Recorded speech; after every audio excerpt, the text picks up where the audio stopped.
من إلى رحمته المفر ومن إليه يلجأ المضطر ويا قارب العفو يا مولاه ويا مغيث كل من دعاه بك استغثنا يا مغيث الضعفاء فحسبنا يا ربي أنت وكفى ولا أجل من عظيم قدراتك ولا أعز من عزيز ستواتك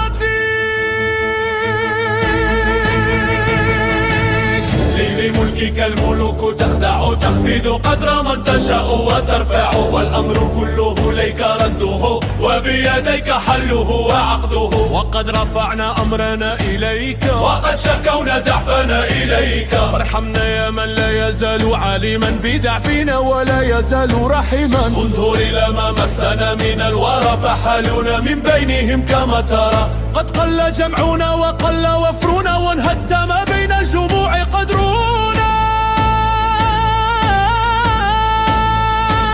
واستدحفونا شوكة والشدة واستنقصونا أدة وإدة فنحن يا من ملكه لا يصلب لذنا بجاهك الذي لا يغلب إليك يا غوث الفقير نستند غليك يا كهف الضيف نعتمد أنت الذي ندعو لكشف الأمارات أنت الذي نرجو لدفع الحسرات أنت العناية التي لا نرتجي حماية من غير بابها تجي أنت الذي نسعى بباب فضله أكرم من أغنى بفيد نيله أنت الذي تحدي إذا دللنا أنت الذي تعفو إذا زللنا وسعت كل ما خلقت علما ورأفة ورحمة وحلما وليس منا في الوجود أحقر ولا لما عندك من